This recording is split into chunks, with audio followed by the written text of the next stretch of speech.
안녕하세요, 램쌤입니다. 오늘의 수업 시작해 보겠습니다.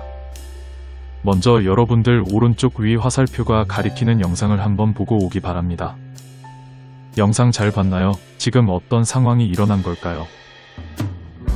네, 외국에서 온 노동자들이 농촌에서 열심히 일을 했는데 월급을 돈으로 받지 못하고 부루마블 같은 장난감 돈으로 받았습니다. 그럼 이 노동자들은 어떤 인권 침해를 당한 걸까요? 정당하게 일을 했으니 제대로 된 월급을 받아야 하지만 그 권리를 침해당했습니다. 이렇게 억울한 일들이 발생했을 때 억울함을 해결해 줄 수 있는 건 뭘까요? 이럴 때 필요한 게 바로 법입니다. 법에 따라서 억울함을 풀어주는 거지요.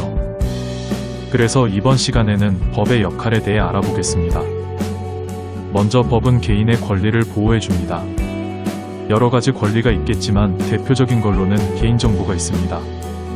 우리 요즘 인터넷이나 일상생활에서 개인정보가 유출되어 피해를 보는 경우가 많이 들리는데요. 개인정보 보호에 대한 법은 우리의 소중한 개인정보를 보호해줍니다. 오른쪽 위 화살표가 가리키는 영상을 보고 옵시다.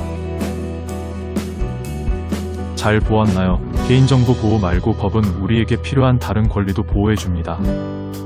예를 들면 서로 자기 권리를 내세우며 다투는 개인들이 많습니다. 법은 이럴 개인 간의 권리 다툼으로 인해 생기는 분쟁을 해결해 줍니다.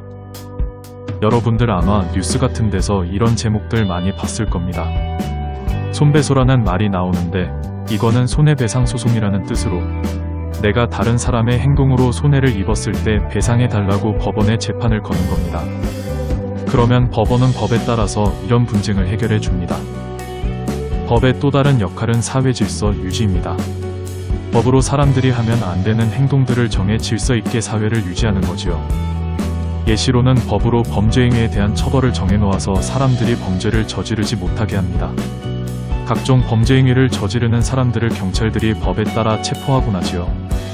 오른쪽 위 화살표가 가리키는 영상을 한번 보고 옵시다. 영상 잘 보았나요? 경찰분들이 이렇게 열심히 범인을 잡기 때문에 우리가 안전하게 생활할 수 있는 겁니다. 또 다른 예로는 환경오염 방지가 있습니다. 환경을 오염시키는 여러 행위들을 금지시켜 깨끗한 환경을 보존하기 위해 노력하는 거지요. 역시 오른쪽 위 화살표가 가리키는 영상을 보고 옵시다. 영상 잘 보았나요? 세 번째로는 심각한 범죄 행위는 아니더라도 우리 생활환경을 깨끗하게 해주는 것도 있습니다. 특히 동남아에 있는 싱가포르는 이런 법이 엄격하기로 유명합니다. 오른쪽 위 화살표가 가리키는 영상을 보고 어떤 법들이 있는지 보고 옵시다. 그러면 구역에서 담배를 피우거나 쓰레기를 버리면 안 되는 곳에 쓰레기를 버리다 걸리면 벌금을 내는 경우가 있습니다. 여러분들 잘 보았나요?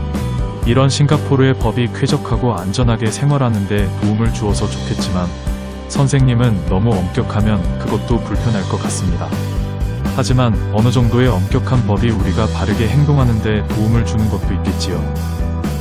그럼 오늘 우리가 배운 걸 정리해 볼까요? 첫 번째로 개인의 권리 보호가 있었습니다.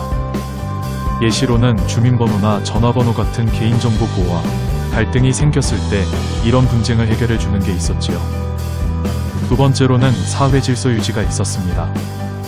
범죄 행위나 환경오염을 방지해주고 깨끗한 생활환경을 유지해주는 예가 있었습니다.